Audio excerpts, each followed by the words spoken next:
नमस्कार विद्यार्थी मित्रांनो, तुमचं सर्वांचं राहुरी ॲग्री अकॅडमी या युट्यूब चॅनलवर स्वागत. मी doctor Sandeep Bhusari, chief mentor and director of our Rahuri agri academy.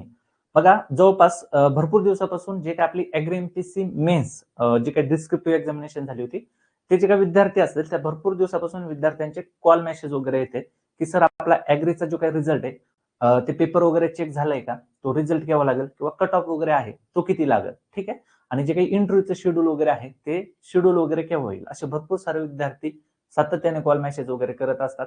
आणि सोबतच आज परत त्याच्यामध्ये भर पडली ते म्हणजे जो काही आपला फॉरेस्टचा जो काही कट ऑफ आहे, जी काही मेन्स एक्झामिनेशन झाली होती 2024 मध्ये, त्याचा कट ऑफ जो काय आहे तो आज लागलेला आहे.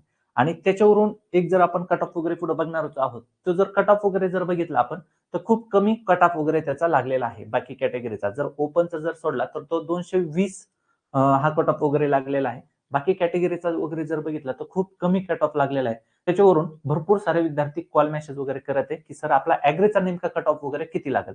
तर या आजच्या कट ऑफ वरून आणि मागे जे काही डिस्क्रिप्टिव्ह एक्झामिनेशन वगैरे झाल्या, आपल्या बॅचेस वगैरे होत्या, त्याचा एक थोडासा अंदाज वगैरे आपल्याला आलेला आहे. आणि त्या अंदाजावरून आपण ॲग्रीचा सुद्धा कट ऑफ किती लागू शकतो ते थोडंसं आपण या ठिकाणी प्रेडिक्ट करणार आहे. ठीक आहे. सोबतच बाकी विद्यार्थ्यांचे रिझल्ट वगैरे असेल, कट ऑफ वगैरे असेल, ठीक आहे. आणि दुसरी एक महत्वाची गोष्ट म्हणजे आता 9 नोव्हेंबरची जी काही प्रीची एक्झामिनेशन वगैरे आहे, की प्रीची एक्झामिनेशन भरपूर सारे विद्यार्थी त्याचं प्रिपरेशन करत आहे. आणि इकडे त्यांनी ॲग्री एमपीसी ची जी काही डिस्क्रिप्टिव्ह एक्झाम होती त्याची मेन सुद्धा दिलेली आहे. मग त्यांच्या मनामध्ये कुठेतरी प्रश्नचिन्ह आहे की बाबा ही जी काही आपलं इंटरव्ह्यूचं शेड्यूल वगैरे आहे ते एक्झामच्या त्या पिरियडमध्येच येतंय का? मग मी फॉरेस्टची जी काही प्री असेल किंवा राज्यसेवेची जी काही प्री वगैरे असेल ती टार्गेट करू की इंटरव्ह्यूचं प्रिपरेशन वगैरे करू किंवा इंटरव्ह्यूचं प्रिपरेशन केव्हापासून सुरू करू, असे भरपूर सारे डाऊट्स विद्यार्थ्यांच्या मनामध्ये आहे. इन शॉर्ट मध्ये आजच्या व्हिडिओमधून हे सगळे जे काही प्रश्न वगैरे आहेत तुमचे हे बऱ्यापैकी सॉल्व्ह होतील. ठीक आहे. तर आता पुढे बघूया आपण फॉरेस्ट मेनचा जो काही आज कट ऑफ लागलाय तो कट ऑफ बघू आणि त्याच्यावरून ॲग्रीचा कट ऑफ किती लागू शकतो ते थोडक्यामध्ये बघूया. ठीक आहे. तर या ठिकाणी बघा, आता जे काही ओपन कॅटेगरीचा जो काही कट ऑफ होता या ठिकाणी 220, ठीक आहे. 220 चा या ठिकाणी जनरलचा, ठीक आहे, 220 चा कट ऑफ लागलेला आहे. ठीक आहे. आता ह्या कॅटेगरी वगैरे बघितला तर अकॉर्डिंग टू कॅटेगरी किंवा त्या जागा वगैरे असेल त्यानुसार हा कट ऑफ लागलेला आहे. आता तसं जर पाहिलं तर एससी कॅटेगरी वगैरे बघितलं तर इथं 97 आहे. ठीक आहे. एसटी बघितलं तर 94 लागलाय.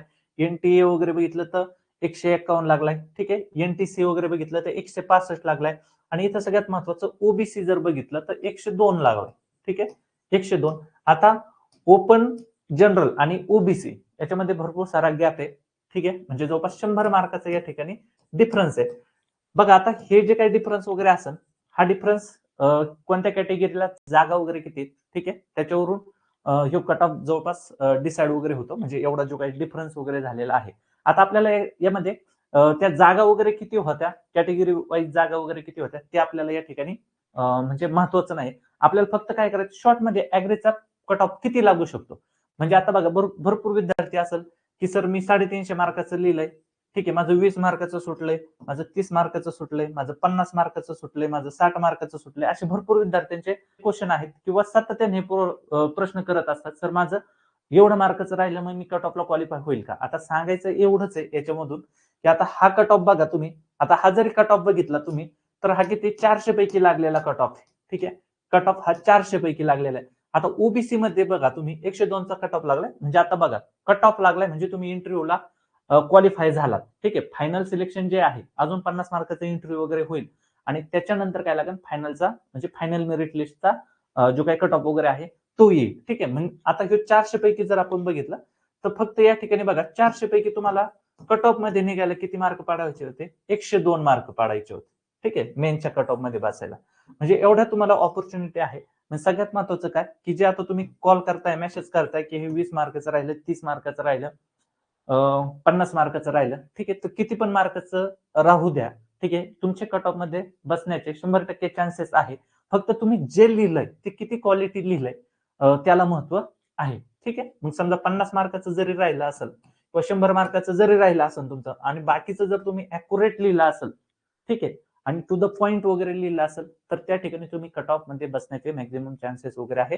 तर सगळ्यात महत्वाचं काय, हे 50 मार्काचं राहिलं, 20 मार्काचं राहिलं, हा डिस्कशन करण्याचा मुद्दा नाही, हे या ठिकाणी सोडून द्या. आता एवढा कमी कट ऑफ लागलाय, आता सोबतच हे फॉरेस्टचं बघा, आता या ठिकाणी जवळपास किती जागा होत्या, 48 जागा होत्या. ठीक आहे, तर या 48 जागेसाठी एवढा कट ऑफ लागलेला आहे. ठीक आहे, आता बरेचसे त्यावेळेस काय होतं, राज्यसेवेची जी काही मेन्स होती, राज्यसेवेची म्हणजे लास्ट ऑब्जेक्टिव्ह एक्झाम होती, त्याच्यामुळे बरेचसे विद्यार्थ्यांनी काय केलं होतं, राज्यसेवा टार्गेट केलं होतं. फॉरेस्ट ही टार्गेटेड एक्झाम नव्हती, कारण की ऍग्रीचे सुद्धा जे मुलं आहेत त्यांच्यासाठी ऍग्री एमपीसीच्या 258 जागा होत्या. ठीक आहे, मग बरेचशे विद्यार्थ्यांनी काय केलं होतं, ऍग्री एमपीसी साठी प्रिपेअर या ठिकाणी केलं होतं. आणि ऑब्विसली फॉरेस्टला फक्त ऍग्रिकॉसच या ठिकाणी एलिजिबल नाहीत, बाकी सुद्धा फॅकल्टीचे विद्यार्थी त्या ठिकाणी आहेत. त्याच्यामुळे याचं मेरिट सुद्धा काय लागलं होतं, या कट ऑफचं सॉरी या प्रीचं काय लागलं होतं, जास्त मेरिट लागलं होतं. आणि पर्यायानं या ठिकाणी मेन्स देणारे जे काही विद्यार्थी होते ते जे सिलेक्ट झाले, ते सिलेक्ट झालेले सुद्धा विद्यार्थी असे होते का त्यांनी फॉरेस्टसाठी प्रिपेअर केलं नव्हतं. ठीक आहे, त्याच्यामुळं या ठिकाणी समजा जवळपास 300 ते 400 विद्यार्थ्यांनी जवळपास काय दिलं होतं, हे पेपर वगैरे दिले होते. आणि याच्यामधून परत सिरियस किती विद्यार्थी आहेत, किती विद्यार्थ्यांनी फॉरेस्ट फोकस केली होती किंवा राज्यसेवा फोकस वगैरे केली होती, त्यानुसार हा जो काही रिझल्ट आहे आजचा आलेला आहे. आणि त्यानुसारच तुम्हाला या ठिकाणी मेरिट वगैरे या ठिकाणी अशा पद्धतीनं दिसत आहे. ठीक आहे, आता दुसरा एक विचार केला तर हा एक आपला फॉरेस्टचा कट ऑफ झाला, एवढा कमी झाला. मग आता विद्यार्थ्यांचे कॉल मेसेज येते की सर आपला ऍग्रीचा सुद्धा एवढाच कमी कट ऑफ लागल. ठीक आहे, आता विद्यार्थ्यांचे कॉल वगैरे वाढलेत, तर यस आपला ऍग्रीचा सुद्धा याच पद्धतीनं कट ऑफ लागू शकतो. आता दुसरी गोष्ट बघा, इकडे एफएसओ एक रेफरन्स म्हणून बघा, एफएसओच्या जवळपास किती जागा होत्या, 200 जागा होत्या. आणि ह्या 200 जागेपैकी बघा आपला जे काही ओपनचा कट ऑफ होता तो किती लागला होता, 175 ओपनचा लागला होता. ओबीसीचा 122 लागला होता, ओबीसी 122 जनरलचा. आणि ओबीसी, ठीक आहे, हे ओबीसी आणि ओबीसीचा परत जो काही फिमेल आहे तो किती लागला होता, 127 चा कट ऑफ या ठिकाणी लागला होता. मग बघा या ठिकाणी 200 जागा होत्या तरी सुद्धा 175 आणि 122 किंवा 127, ओबीसी जनरल 122 आणि 127 या पद्धतीने कट ऑफ लागला होता. बाकीचे जे काही फिमेल कॅन्डिडेट वगैरे असतील, सोबतच बाकीचे जे काही कॅटेगरी मधले जे काही विद्यार्थी वगैरे असेल, अकॉर्डिंग टू त्यांच्या सीट्स नुसार काय लागला होता, कट ऑफ वगैरे लागला होता. म्हणजे बघा ज्यावेळेस आपण म्हणजे बॅच मध्ये मी सातत्यानं सांगायचो की तुम्ही फॉरेस्टचा कट ऑफ तुम्ही समोर ठेवा, की फॉरेस्ट एवढे आपल्याला कट ऑफ मध्ये बसायला एवढे मार्क्स वगैरे लागतील. आणि त्याच पद्धतीनं बघा या ठिकाणी जागा कमी असून पण त्याच तुलनेमध्ये ह्याच्या तुलनेमध्ये काय लागलं, इकडं कमी मेरिट लागलेलं आहे. ठीक आहे, कट ऑफ लागलेला आहे. आणि या ठिकाणी जागेच्या तुलनेमध्ये जास्त कट ऑफ लागलेला होता याची जर तुलना केली तर. आपला जो ऍग्रीचा जो कट ऑफ आहे, ऍग्रीचा सुद्धा जो काही फॉरेस्टचा कट ऑफ लागला होता ह्याच्याच नियर आसपास कुठेतरी आपले जे काही ऍग्रीचा कट ऑफ असणारे कॅटेगरीनुसार एवढा कट ऑफ लागल. ठीक आहे, म्हणजे आता हे मी कशावरून सांगत आहे, एक जे काही प्रिडिक्शन केलेलं आहे आपल्या मागे डिस्क्रिप्टिव्हच्या 2-3 बॅचेस वगैरे झाल्या, त्या बॅचेस नुसार मी काय करत आहे किंवा त्या कट ऑफ वरून काय करत आहे या ठिकाणी हे प्रिडिक्शन मी केलेलं आहे. सोबतच हे फॉरेस्टचं सुद्धा मी अशा पद्धतीने प्रिडिक्शन वगैरे केलं होतं. आणि तशाच पद्धतीने काय केलेलं या ठिकाणी मिळतं जुळतं आपलं जो काही कट ऑफ वगैरे आहे तो लागलेला आहे. आणि या ठिकाणी एफएसओचा जो कट ऑफ होता याच पद्धतीनं आपला ऍग्रीचा सुद्धा कट ऑफ लागल. म्हणजे असं पॅनिक व्हायची गरज नाही की खूप कट ऑफ लागल, 200, 250, 300 पर्यंत कट ऑफ वगैरे जाईल, असं काही होणार नाही. ठीक आहे, फॉरेस्टचा जो एफएसओचा जो कट ऑफ वगैरे होता किंवा आता जो काही फॉरेस्टचा कट ऑफ वगैरे लागलाय अशाच पद्धतीनं आपला जो काही ऍग्रीचा कट ऑफ वगैरे आहे तो लागल. ठीक आहे, आता दुसरी एक महत्वाची गोष्ट म्हणजे रिझल्ट केव्हा लागेल. बघा आता रिझल्ट बद्दलची अपडेट आपल्याकडे नाहीये. ठीक आहे, साधारणतः आता प्रिडिक्शन बघा, आता सगळ्यात महत्वाचं ज्या विद्यार्थ्यांना फुल टाइम इंटरव्ह्यूच प्रिपरेशन करायचंय, म्हणजे फॉरेस्ट साठी ते प्रिपेअर करत नाही किंवा जी काही येणारी 9 तारखेची 9 नोव्हेंबरची राज्यसेवा फ्री आहे त्याच्यासाठी ते प्रिपेअर करत नाही.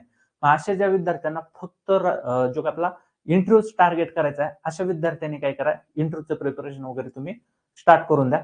एफएसओ मेन्सचा 2023चा आपला एक विद्यार्थी होता जयकुमार पाटील म्हणून, त्यांनी जशी मेन्स झाली तेव्हापासून म्हणजे त्यावेळेस इंटरव्ह्यूला पण भरपूर दिवस भेटले होते, बट भरपूर सारा त्यांनी इंटरव्ह्यूला अभ्यास वगैरे केला होता. जवळपास 2-3 महिने कंटिन्यू इंटरव्ह्यूला अभ्यास केला होता.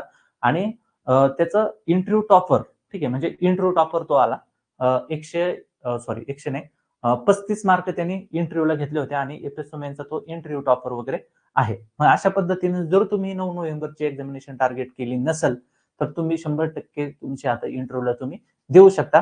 साधारणतः बघा, एक आपण जर प्रेडिक्शन केलं तर किती दिवसामध्ये इंटरव्ह्यू आपला येऊ शकतो असं जर प्रेडिक्ट आपण केलं तर या ठिकाणी बघा, अजून कट ऑफ वगैरे असेल, रिझल्ट वगैरे असेल किंवा त्याबद्दलची नोटिफिकेशन कोणत्याही आयोगाने ऍग्रीच्या बाबतीत दिलेली नाही. मी या ठिकाणी समजा आपण असं पकडूया, ठीक आहे, पकडूया, कारण की लगेचच मी हे कन्फर्म नाही, फक्त एक तुम्हाला थोडंसं तुमचं प्लॅनिंग करता येईल या हिशोबाने मी सांगतो. असं पकडूया आपण की एक 5 ते ठीक आहे, एक 5 दिवसामध्ये आपलं काही आयोगाकडून काहीतरी नोटिफिकेशन येईल. जसं की आता फॉरेस्टचं दिलं होतं की आधी त्यांनी डेट वगैरे लावली होती, ठीक आहे, आणि त्याच्यानंतर रिझल्ट वगैरे लावला. मग 5 दिवसामध्ये काहीतरी येईल असं आपण पकडूया, ठीक आहे. त्याच्यानंतर बघा, त्याच्यानंतर इंटरव्ह्यूचं शेड्यूल वगैरे येईल, ठीक आहे. शेड्यूल वगैरे आलं तर त्याच्यासाठी एक आठवडा सोडा, ठीक आहे. शेड्यूल वगैरे आल्यानंतर इंटरव्ह्यू लागायला परत एक आठवडा पकडा, ठीक आहे. आणि दुसरी गोष्ट, इंटरव्ह्यू स्टार्ट वगैरे झाल्यानंतर, ठीक आहे, म्हणजे इंटरव्ह्यू शेड्यूल दिल्यानंतर, ठीक आहे, त्याच्यानंतर आपला नंबर यायला कमीत कमी, कारण की 1 आणि 2 दिवसात सगळ्यांची इंटरव्ह्यू होणार नाही, ऍग्रीचे जास्त इंटरव्ह्यू वगैरे आहेत. मग साधारणतः जरी इंटरव्ह्यू सुरू झाल्यापासून पहिल्याच दिवशी तुमचा इंटरव्ह्यू असेल असं नाही, ठीक आहे. आता काही विद्यार्थ्यांचा असणार आहे, पण पहिल्याच दिवशी तुमचा इंटरव्ह्यू नसेल, पण तुमचा नंबर येईपर्यंत सुद्धा तुमच्याकडे 4-5 दिवस असतील, असं आपण जरी कन्सिडर केलं तर या ठिकाणी बघा, हे जवळपास 15 दिवस आणि हे 10 दिवस, म्हणजे जवळपास कमीत कमी 20 ते 25 दिवस तुमच्याकडे अजून पण आहेत, ठीक आहे. त्याच्यामुळे म्हणजे हे कमीत कमी सांगतोय, याच्यामध्ये मी फक्त काय केलेलं आहे, लॉजिक लावलेलं आहे की माझ्याकडे कोणतीही अपडेट नाही की 25 दिवसामध्ये तुमचा इंटरव्ह्यू लागेल, ठीक आहे. मी फक्त या ठिकाणी काय सांगतोय की आपल्याला कमीत कमी 20 ते 25 दिवस या ठिकाणी तुमचा इंटरव्ह्यूचा जो काही दिवस येणार आहे, ठीक आहे, त्याच्यासाठी आपल्याकडे कमीत कमी 20 ते 25 दिवस या ठिकाणी असू शकतात, ठीक आहे. असं तुम्ही जर आता कन्सिडर जर केलं, ठीक आहे, 20 कमीत कमी 20 दिवस आपल्याकडे असतील असं तुम्ही काय करा, कन्सिडर करा आणि त्या अकॉर्डिंग काय करायचा, प्लॅन करायचा. हे कोणत्या विद्यार्थ्यांसाठी, म्हणजे तुम्ही आजच प्रिपरेशन सुरू करायचंय, ठीक आहे, ज्यांना की फक्त टार्गेट आता येणारा इंटरव्ह्यू असेल अशा विद्यार्थ्यांसाठी. आणि आता बघा, ज्या विद्यार्थ्यांची जी काय आपली 9 नोव्हेंबरची प्री आहे, ठीक आहे, 9 नोव्हेंबरच्या प्री झाल्यानंतर, ठीक आहे, जे काय असे विद्यार्थी असतात ज्यांना की 9 नोव्हेंबरची प्री त्यांनी सिरियस अभ्यास केला आणि सिरियस प्री द्यायचे, अशा विद्यार्थ्यांनी मला तरी वाटतं जी काही तुमची प्री आहे ती प्री झाल्यानंतरच इंटरव्ह्यूचं तुम्ही काय करावं, स्टार्ट करावं, ठीक आहे. प्री झाल्यानंतरच इंटरव्ह्यू तुम्ही स्टार्ट करा.